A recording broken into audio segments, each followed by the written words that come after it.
तो social media ने बहुत सारे जो क्लिनिकल वर्ड्स हैं उनको ओवर द टेबल ला के रख दिया सबके सामने. सो दे आर यूज्ड, जैसे चाय पी रहे हैं उस तरीके से उनका इस्तेमाल किया जा रहा है. That person is saying I work 15 hours a day and 20 hours a day and that's how you build things. That things कहीं ना कहीं एक यंगर जनरेशन, अगर ये मीम्स ने एक चीज़ ज़रूर करी है कि एक अवेयरनेस का काम किया है, एक conversation is on the table. Don't rush कि मैम मेरा डायग्नोसिस क्या on the first day. Don't ask me कि मैम मेरे को ये है कि नहीं, मैम मेरे को ADHD है या नहीं. द इम्पोर्टेंस इज मेरे को रिश्ते भी निभाने हैं, मेरे को जॉब भी करनी है, मेरे को खेलना भी है, मेरे को जिम भी जाना है. बट डोंट यू थिंक ये सब करते करते ही एग्जॉशन हो रहा है? Definitely I do believe that.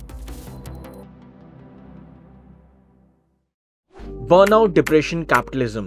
Three words that often dominate the timelines of Gen Z but blur when in real life.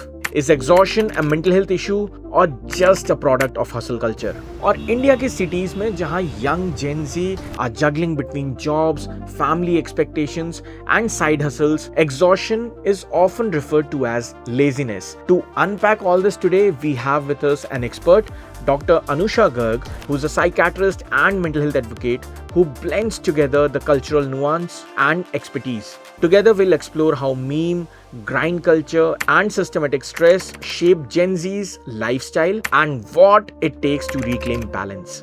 Dr. Anusha Garg, welcome to heal it. Heal it एक ऐसा platform है जो inform, educate और empower करता है हमारी younger generation को. And आज का जो हमारा टॉपिक है वो बहुत ही खास है and we want to get into the depth of burnout, depression and capitalism. So my first question to you is burnout, capitalism, depression, they are making headlines all across social media. But someone scrolling Instagram at 2 a.m. उसको कैसे पता चलेगा कि what is he or she going through? तो social media ने बहुत सारे जो क्लिनिकल वर्ड्स हैं उनको ओवर द टेबल ला के रख दिया सबके सामने. सो दे आर यूज्ड, जैसे चाय पी रहे हैं उस तरीके से उनका इस्तेमाल किया जा रहा है, which is good and in a bad way. दोनों ही हैं, हर एक चीज़ के होते हैं.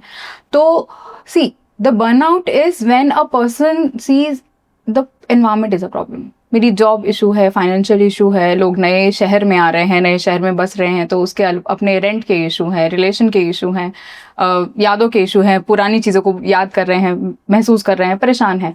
बर्नआउट इज वो उस चीज़ में खुद को महसूस नहीं कर पा रहे हैं. They are just exhausted, they are tired, they are fatigue, they feeling fatigue. And जब हम डिप्रेशन की बात करते हैं, depression is I am a problem, there something wrong with me. कुछ खराब मुझ में है, कुछ उदासी मेरे अंदर है, कुछ परेशानी मेरे अंदर है जो मेरे से ही जाएगी. डिप्रेशन एक ऐसी चीज़ है जो परसिस्टेंट है, मौसम की तरह. क्या चल रहा है? सर्दियाँ, लेकिन टेम्परेचर क्या है? 20 डिग्री. तो 20 डिग्री जो है वो आज का तापमान है, वो बदलता रहेगा तो मैं बदलती रहूँगी, लेकिन उदासी नहीं बदलेगी. यानी वेदर तो विंटर ही रहेगा, सर्दियाँ तो सर्दियाँ ही रहेंगी. तो डिप्रेशन इज मोर लाइक सर्दियाँ जो नहीं बदल रही हैं. जीवन में एक सर्दी का मौसम है जो बदल ही नहीं रहा है, दैट इज डिप्रेशन. वो छुट्टी लेके या रेस्ट लेके नहीं जाता, it eats help. Ma'am, you talked about exhaustion. Is exhaustion always a mental health issue or is it a subproduct or a byproduct of the hustle culture economy that we are in? Actually it can B both. जैसे बचपन में हम लोग cycle चलाते थे, वो बीच बीच में हमारी चेन उतर जाती थी, हम लगते थे उसको दोबारा हमने लगाया और हम दोबारा चलने लगे. तो फिर अगर वो बहुत टाइम तक चलाए जा रहे हैं, वो उतरे ही जा रही है एंड उसके बाद आपको एक टाइम पे समझ में आता है कि अब ये मैं तो नहीं कर सकता, अब आई नीड अ मैकेनिक, मुझे उसके पास लेके जाना पड़ेगा ताकि ये प्रॉपर से ठीक हो. तो जब तक आप चीज़ों को कर पा रहे हैं, ठीक है, एग्जॉस्शन को डील कर पा रहे हैं, तब तक वो बीमारी नहीं है. It's not a mental health disorder, it's not. But yes, you need rest, you need to calm down your nervous system, you need a break, you need your family, you need support, you need to change something. जो culture, जो environment है उससे कहीं ना कहीं it is saying कि कुछ problematic है, ध्यान दे लो. एक अलार्म सिस्टम जैसा है. बट एक टाइम के बाद if it is not working out, ये सारी चीज़ें करने के बाद भी अगर चीज़ें ठीक नहीं हो रही हैं, then it's a mental health disorder. तो yes, exhaustion even though is a by product of hustle culture, एक ब्रेक पॉइंट आने के बाद वो एक डिसऑर्डर भी बन सकती है. It needs a professional help. उससे पहले आप खुद के ऊपर काम करके उसको ठीक कर सकते हैं. So following up on this, I want to understand कि क्या कैपिटलिज्म ने ग्राइंड कल्चर को एक रीब्रांड कर दिया है इस तरीके से कि maybe it looks aspirational. Definitely I do believe that. Basically specifically हम किन चीज़ों को, किन पर्सन को, किस इंसान को आइडलाइज कर रहे हैं, और वो जिस इंसान को, जिस पर्सन को हम आइडलाइज कर रहे हैं, इफ़ दे आर सेइंग कि I just sleep 3 hours and I am working this many hours, अगर that person is saying I work 15 hours a day and 20 hours a day and that's how you build things, that things कहीं ना कहीं एक younger generation उसी चीज़ को imbibe करती है, and they feel that the only way to success is that. Is it the only way? No, it is one of the way. It might have worked for that person, but it does not work for general masses. It does not work for the people like us who needs everything in balance. Most people, I think everything, as a Homo sapiens, as a person we are, as an individual we are, as a people we are, we need everything in balance. We need family, we need support, we need eating good, we need a good amount of water, we need calm. हमें work, we need work, but how much that has to be defined, that has to have some boundaries, and that means that idealize a person who is actually balancing everything, their family life, their personal life, their professional life. A person who balances everything is like a yin yang, जो black and white and black, हर एक energy को balance करके चल रहा है. Young people are chasing jobs, ठीक है, they're chasing side hustles, content creation being one of them as well. Is this lifestyle inherently unsuitable for mental health? So जब हम सेकेंड टायर सिटी की बात कर रहे हैं, they still have the traditional cultural backgrounds in the backdrops, वो है, and then they are hustling and they're working, they're urbanizing every single day, day by day. तो जो younger generation है, they have to understand that there is never a only way. When person say ना कि only is a problem statement. कोई भी चीज़ का answer only नहीं होता, हर एक चीज़ के बहुत सारे जवाब होते हैं. So you can have your traditional setups, your cultural values, your family values, and still can do so many other things in life जो एक आपके फाइनेंशियल मार्केट, आपकी अंडरस्टैंडिंग, आपके एस्पिरेशन और आपके एम्बिशंस को सूट करे. सो when I say that balance is important, it's important that you understand that this is also important, that is also important. Hustle culture में we have to understand that culture as a whole, is it bad? We cannot comment upon it. But the only problem with that is that जहाँ पे जब mental health की बात करें कि वो आप नींद छोड़ के काम कर रहे हैं, आप अपने रिश्ते छोड़ के काम कर रहे हैं, आप खाली बैठे काम कर रहे हैं, तो कहाँ तक आपका शरीर आपका साथ देगा या लोग आपका साथ देंगे? तो हमें समझना है कि शरीर और लोग दोनों का ही साथ 1+1 is 11 and is important. हम उस 1+1 को 2 समझ लेते हैं. That is a problem. हमें उसको 11 और उसकी पावर को समझना है, that both are equally important and are suitable, and वो कहीं ना कहीं वो हमारी बैकबोन ही बनने वाला है. They are going to be spine कि हम आगे बढ़ पाएं. सो मुझे लगता है कि वो दोनों चीज़ें ही उतनी ज़रूरी हैं. सो कोई भी सिटी से हैं, फर्स्ट, सेकेंड और third, you can do anything. Balance से ही मेरे को ये समझना है कि मेरे को 4 चीज़ें करनी है to make a balance, to maintain a balance. Let's say ठीक है, मेरे को रिश्ते भी निभाने हैं, मेरे को जॉब भी करनी है, मेरे को खेलना भी है, मेरे को जिम भी जाना है, मेरे को अपना पैशन भी फॉलो करना है. बट डोंट यू थिंक ये सब करते करते ही एग्जॉशन हो रहा है कि बैलेंस भी नहीं बन रहा और एग्जॉशन भी हो रहा है? हमें इस चीज़ में, वेरी गुड पॉइंट, मैं ये चीज़ बताना चाहती हूँ कि it doesn't take a lot. जब हम लोग इस बारे में बात करते हैं कि एक चेकलिस्ट बना के चीज़ें या जीवन नहीं जिया जाता, हमें बस ये समझना है कि प्रायोरिटीज़ कहीं कभी ये और कभी वो, different days different priorities. Important ये है कि एज अ होल जब चीज़ें हो तो थाली में थोड़ा सा अचार भी हो, थोड़ा सा दही भी हो, थोड़ी सी रोटी भी हो और बढ़िया सी सूखी आलू की सब्जी भी हो, साथ में छाछ मिल जाए तो बढ़िया. तो life is always something important at what point. अगर मुझे बहुत भूख लग रही है, शायद मैं अचार से भी रोटी खा लूँगी. द थिंग इज़ कि हर चीज़ हर दिन अचार से नहीं खाई जा सकती. So that is how our mental health is. उसको एक सुकून के 15 मिनट चाहिए जीवन में, वो बहुत ज़्यादा नहीं मांग रही, शायद हम ही नहीं दे पा रहे हैं. To reset ourselves. ओके, एक ये ऑनलाइन ट्रेंड बहुत ज़्यादा है, and specifically the younger generation jokes about it online that I am not depressed, I am broke, है ना. तो हाउ डू मीम्स, रील्स, ये सारी चीज़ें कैसे वो एक थिन लाइन जो होती है ह्यूमर और रियल डिस्ट्रेस के बीच में, वो कैसे ब्लर करती है? देखो, इसमें ना एक चीज़ है कि it actually created an awareness also. ये चीज़ें अभी एक डिनर टेबल कॉन्वर्सेशन है जहाँ पहले नहीं थी. अभी अगर पेरेंट्स के बारे में कोई आके बोले कि मैं थेरेपी ले रहा हूँ या ले रही हूँ, तो पेरेंट्स विल रिएक्ट, अरे बेटा हमने ऐसा क्या कर दिया. पहले अगर कोई बताता था कि वो एक साइकियाट्रिस्ट के पास, अच्छा तो पागलों के डॉक्टर के पास क्यों जा रहा है, ठीक है. So the conversation has shifted. अगर ये मीम्स ने एक चीज़ ज़रूर करी है कि एक अवेयरनेस का काम किया है, एक conversation is on the table. Again इससे नुकसान क्या है कि हर एक चीज को हमने बहुत जनरलाइज भी कर दिया है। ये एक बहुत पुअर कोपिंग भी है कि हम लोगों ने उसको इतना नॉर्मलाइज कर दिया है कि वी आर नॉट आइडेंटिफाइंग कि it could be a major issue. तो दूसरा इंसान जो एक्चुअली प्रॉब्लम में महसूस कर रहा है, जिसको एक्चुअली डिप्रेशन की वजह से महीनों नींद नहीं आई है, उसके चेहरे पे झुर्रियां हो गई हैं, वो 10 साल बूढ़ा लगने लगा है बिकॉज ऑफ द बीमारी, दैट पर्सन को लग रहा है कि यार if it can be so easy and can be joked about that am I a trouble, क्या ये इतनी बड़ी बात है ही नहीं? क्या मेरे अंदर कुछ ऐसी चीज थी जो मैं ठीक कर सकता था और मैं नहीं कर पा रहा और ये कर पा रहे हैं? सो आई थिंक वो एक प्रॉब्लम, उसका एक साइडलाइन प्रॉब्लम क्रिएट हो गया है कि people who are suffering they feel it could be joked about and वो अपने आप को इतना रिलेट नहीं कर पाते फिर कॉन्वर्सेशन से। Do you see that people coming to you or to other professionals to seek help and saying that, you know, I have a burnout, but clinically कुछ और diagnose होता है? See, diagnoses are never important. Okay. Labels are never important. Even when I am seeing patients every single day, I always tell them, don't rush कि ma'am मेरा diagnosis क्या on the first day. Don't ask me कि ma'am मेरे को ये है कि नहीं, मैम मेरे को ADHD है या नहीं. The importance is that we are helping you, you're surviving your day, we are helping you coping up with the day, we are helping you in your life which you are struggling as a as a sufferer. तो कभी भी diagnosis इतना important है ही नहीं। Okay, क्योंकि important ये है कि इस कप के अंदर चाय है, इंपॉर्टेंट ये नहीं कि कप कैसा दिखता है।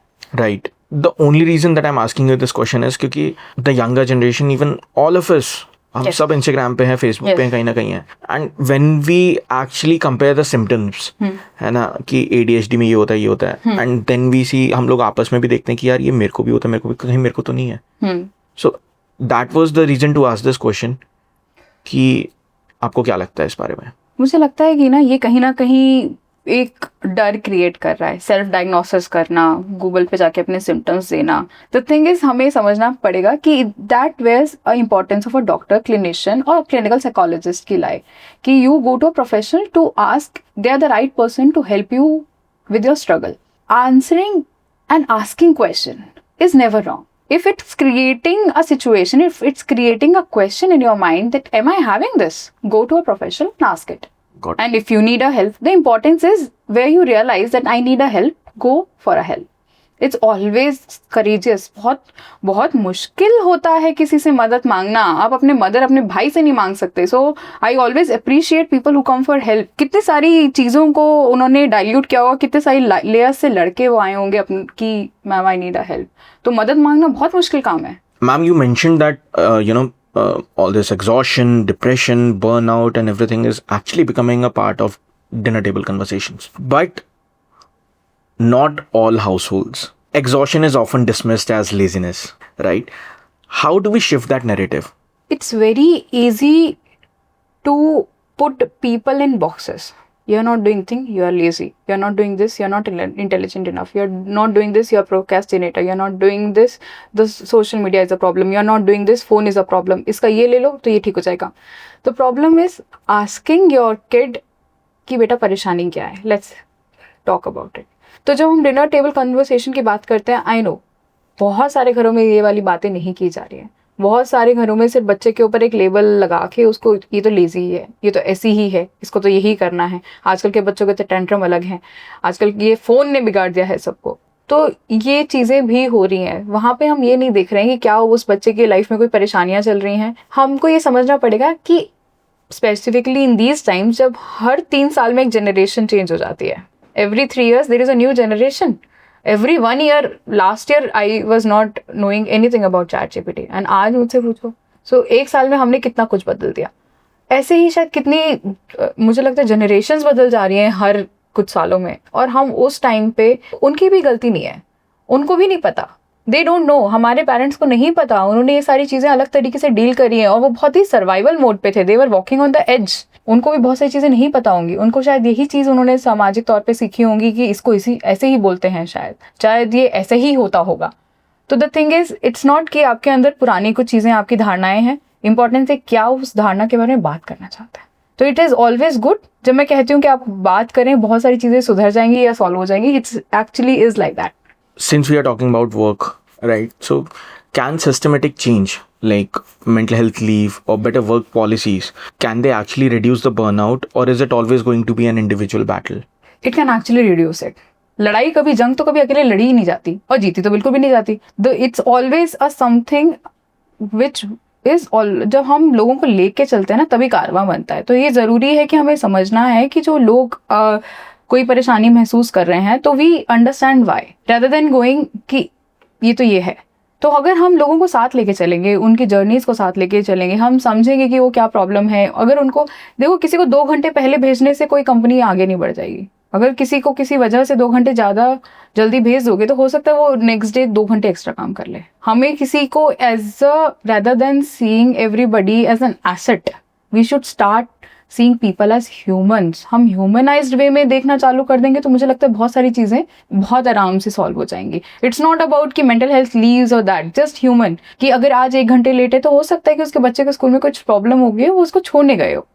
ठीक है. So we start seeing people as human. जो कहते हैं एचआर डिपार्टमेंट देखते हैं, अगर वही लोग बहुत अच्छे से काम करें और लोगों को ह्यूमंस की तरह देखें ना, तो मुझे लगता है लोग एक्स्ट्रा आधा घंटा 1 घंटा एक्स्ट्रा काम खुद ही कर देंगे. तो मुझे लगता है start seeing people as human, वो काफ़ी होता है. Leading by empathy is very important. Very important.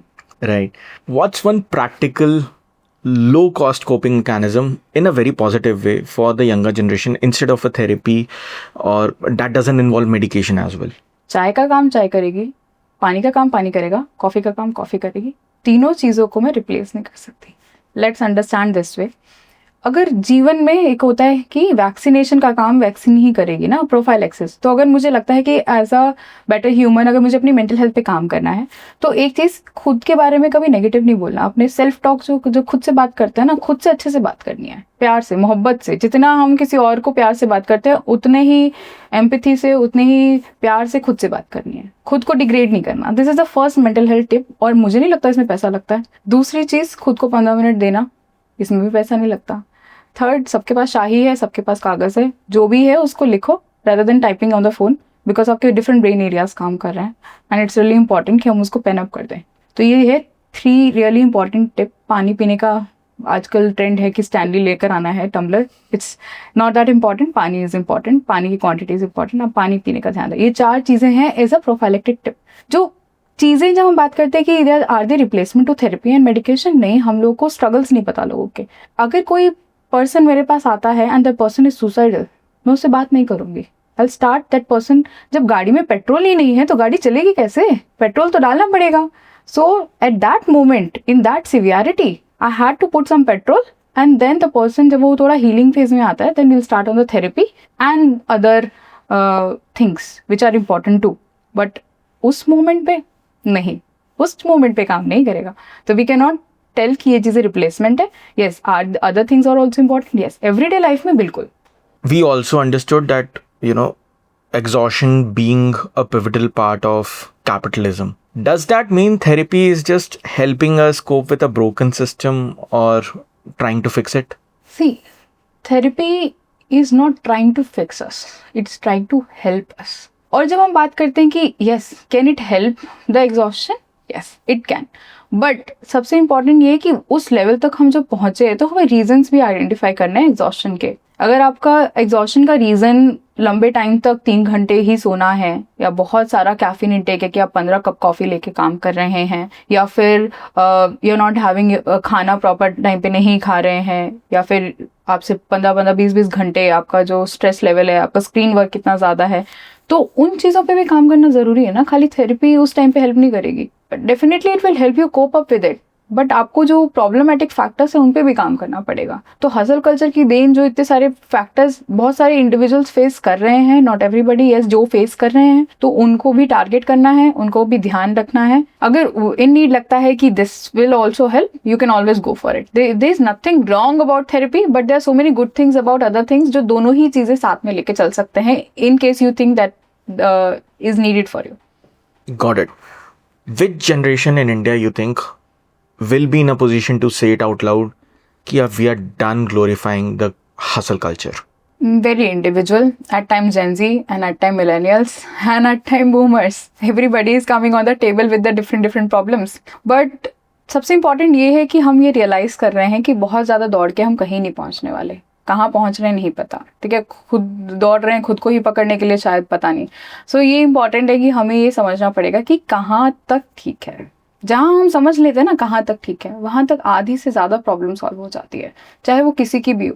क्या हम ये कहेंगे कि हसल कल्चर सिर्फ हमें ही परेशान कर रहा है? क्या सिर्फ जेंजी को ही परेशान कर रहा है, या हमारे पेरेंट्स को परेशान नहीं कर रहा है? दे आर ऑल्सो टेंस्ड, अरे रिटायरमेंट आ रहा है ना, अब आगे क्या? सबसे ज़्यादा परेशानी वाली बात आप ये समझिएगा कि जो इंसान जिसने 60 साल डेली इतना काम किया है और सडनली उसके जीवन में जब शांति आती होगी, तो वो शांति है कि सन्नाटा है समझ नहीं आता। हर चीज़ में एक क्वेश्चन होना चाहिए कितना, तो शायद हम बहुत सारी चीज़ों से निकल जाएंगे। We have now reached the end of this. I would really want you to highlight a last bit of a hope or a last message to our younger generation watching this episode. First, don't label yourself कि you are anxiety और you are ADHD. You are not, you might be. Importance ये नहीं कि क्या है, importance यही क्या करना है, पहली चीज़। दूसरी चीज़, किसी चीज़ से भागने से चीज़ें नहीं सॉल्व होती हैं, किसी की तरफ जाने से चीज़ें सॉल्व होती हैं। तो अगर ऐसा लग रहा है कि सच में कुछ प्रॉब्लम है तो टेक हेल्प, अगर लग रहा है सच में प्रॉब्लम नहीं है तो work on your self. Third, ये कोई भी चीज़ बहुत जल्दी नहीं हो जाती है। सपने देखना बहुत खूबसूरत बात है, लेकिन किसी भी चीज़ का शॉर्टकट नहीं है, किसी भी चीज़ का जीवन में शॉर्टकट नहीं है। तो work appropriately, take care of yourself, अपना खुद का, अपने परिवार का, सबका ध्यान रखें, और चीज़ें वक्त पे होंगी, अपने आप हो जाएंगी, भागने से नहीं होगा। फोर्थ, आप जो भी चीज़ सोशल मीडिया पे देख रहे हो, इट इज़ ओनली शोइंग और glorifying the good parts of people's life. That person is having marriage, उसने बच्चा कर लिया, उसने गाड़ी खरीद ली, उसने तो बंगला खरीद लिया, देखो कितना बढ़िया। We don't know the back story of those people. हम सिर्फ खूबसूरत चीज़ें ही देख रहे हैं, शायद देखना भी चाहते हैं, पर क्या वो उन लोगों की सच्चाई है? नहीं। तो खुद को लो ये फील नहीं कराना कि वो बेहतर है। तो ये कंपैरिजन जो अपने अंदर हम क्रिएट कर लेते हैं, इससे हमें बचना है। नेक्स्ट, नींद का खूब ध्यान रखो, बहुत कम, बहुत ज़्यादा, हर चीज़ की अति बुरी होती है। तो इम्पॉर्टेंट कि सही टाइम पे सोएं, सही टाइम पे उठें, खूब पानी पिए, और खुद को सिर्फ वो 15 मिनट अच्छे से, खूब जब भी बात करें अच्छे से बात करें, और खुद के लिए खाली 15 मिनट। जो भी मैंने चीज़ें बताई हैं, इसमें कोई पैसा नहीं लगने वाला, पर जो फ़ायदे मिलने वाले they are exponential. Thank you so much, ma'am, for your enlightenment and your piece of advice. And I hope with this episode we are in a position to inform, educate, and empower our young audience. Thank you so much, ma'am. Thank you.